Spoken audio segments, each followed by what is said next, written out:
Hernán Cortés Monroy Pizarro Altamirano nació posiblemente en julio de 1482. Vio la luz en Medellín, España, en la región de Extremadura, una de las más violentas en la España medieval debido al constante combate entre las fuerzas musulmanas y cristianas. Fue hijo único de Martín Cortés, un hidalgo pobre originario de Salamanca que luchó por la reconquista de Granada. Su madre, Catalina Pizarro Altamirano, fue una mujer muy religiosa.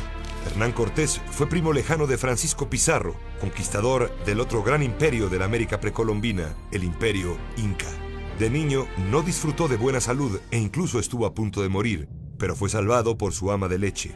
A los 14 años, como era costumbre en las familias de hidalgos, Cortés ingresó en la Universidad de Salamanca para aprender latín y derecho. Impulsado por su espíritu de aventura, Cortés llegó al Nuevo Mundo en 1504 a los 22 años. Su primera acción militar de mérito fue su participación en la conquista de Cuba, donde actuó como mano derecha del adelantado Diego de Velázquez. En 1519, con cierta reticencia, Velázquez designó a Cortés para dirigir la tercera expedición a costas mexicanas. Contra el plan de Velázquez, que no iba más allá de continuar las exploraciones en el litoral y los intercambios con los nativos, Cortés levantó por su cuenta una flota más grande. En la nave principal mandó poner esta inscripción en latín: «Hermanos, sigamos la señal de la Santa Cruz, con fe verdadera que con ella conquistaremos». Cuando Velázquez quiso detenerlo, Cortés y sus navíos ya habían partido. Su primera parada en México fue la isla de Cozumel, junto a la península de Yucatán, en donde se encontró con indígenas mayas.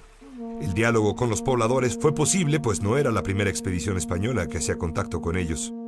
Ahí se enteró que había algunos españoles en la zona que al naufragar habían sido tomados como esclavos por los mayas. Cortés se comunicó con ellos y poco después se encontró con Jerónimo de Aguilar y Gonzalo Guerrero. Jerónimo de Aguilar se alistó rápidamente con la expedición de Cortés y fue de gran utilidad como traductor. Pero Gonzalo Guerrero, asimilado a la cultura maya, quien era capitán en su población y tenía una familia, la primera familia mestiza de México, se quedó con su gente y murió luchando contra los conquistadores españoles al mando de Pedro de Alvarado. La expedición de Cortés llegó a la desembocadura del río Tabasco, donde después de un corto enfrentamiento contra los indígenas, finalizado por un cañonazo que provocó el miedo y la rendición de los nativos, Cortés y sus hombres recibieron como ofrenda 20 esclavas, entre ellas aquella que fue bautizada con el nombre de Marina. Doña Marina, también llamada Malintzin o la Malinche, hablaba con fluidez el maya y el náhuatl. Ella y Jerónimo de Aguilar, hablante a su vez de maya y de español, fueron los traductores de Cortés durante la conquista de México. Pero además de esto, Marina se convirtió en la asesora política del capitán español y en una astuta negociadora con los indígenas, con lo que contribuyó en forma decisiva a la victoria de los europeos. Cortés se informó también en aquellas costas sobre el imperio mexica y el dominio que tenían en la región. Dedujo que la única manera de conquistar en su totalidad a este nuevo mundo era avanzando hacia el interior del país y tomando la capital de los mexicas, la gran Tenochtitlan. Aunque su intención de descubrimiento era clara, Cortés estaba limitado por no tener capacidad jurídica para conquistar o poblar la nueva tierra. Para resolver este problema, fundó en 1519 la Villa Rica de la Veracruz, cuyo nuevo ayuntamiento lo designó capitán general y justicia mayor. Para este momento, la noticia del arribo de los españoles ya había llegado al palacio de Moctezuma, que esperaba tranquilizarlos y alejarlos con los regalos que les envió. Pero estos obsequios solo sirvieron para incrementar la sed de oro de los españoles y su avance era inevitable. Durante los preparativos para dirigirse a la capital mexica, un grupo de totonacas se presentó ante Cortés para ofrecerle combatir al lado de sus hombres. Así, Cortés se enteró del gran odio que le tenían a los mexicas algunos reinos de Mesoamérica, debido a siglos de subyugación, y se dio cuenta de la oportunidad de conquista que esto le brindaba. El primer reino con el que se encontraron los españoles en camino a Tenochtitlan fue Tlaxcala, que sometieron tras 18 días de combate.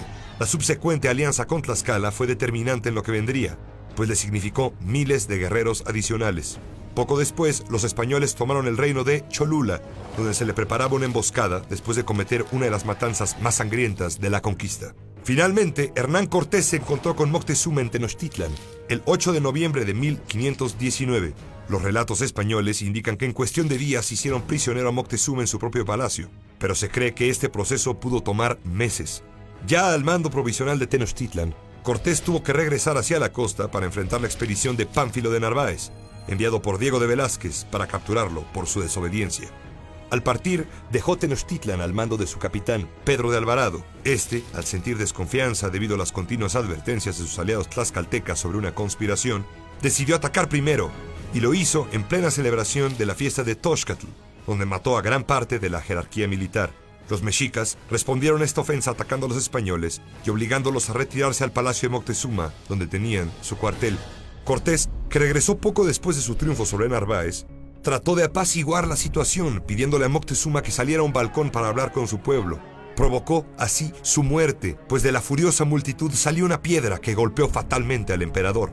Tras algunos días más de acoso de los mexicas contra su refugio, los españoles intentaron escapar secretamente de la ciudad, pero fueron sorprendidos y derrotados en la llamada Noche Triste. El mermado ejército tuvo que refugiarse en Tlaxcala. Amargado por la derrota, Cortés decidió tomar a toda costa Tenochtitlan, que gobernaba ya entonces el primo de Moctezuma, Cuauhtémoc.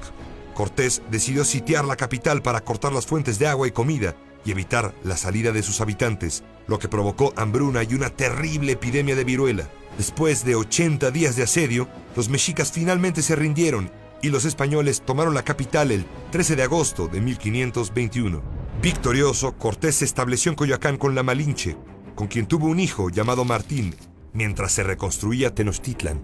En julio de 1522, su esposa Catalina Suárez llegó de Cuba y se reunió con Cortés, pero a los pocos meses se le encontró muerta, con el conquistador como principal sospechoso de su asesinato. Más tarde, en ese mismo año, Cortés fue nombrado gobernador y capital general de la Nueva España, como había decidido llamar al país. Durante los 2 años de su mandato, Cortés se empleó principalmente en el establecimiento del dominio español y la evangelización, al igual que en nuevas expediciones a regiones aledañas, como fue la de Michoacán. En 1524, Cortés inició la expedición a Honduras, la cual entrañaba grandes peligros por la dificultad de atravesar la selva densa, y durante la cual mandó finalmente ejecutar a Cuauhtémoc, el último tlatoani mexica.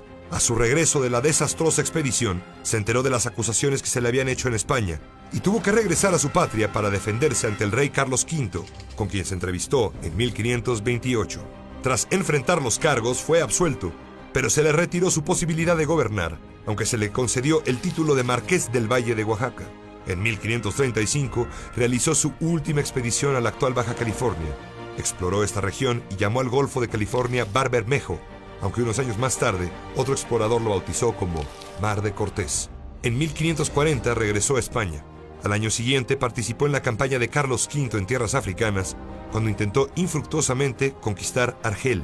Cortés se estableció a su regreso en Sevilla, donde murió el 2 de diciembre de 1547.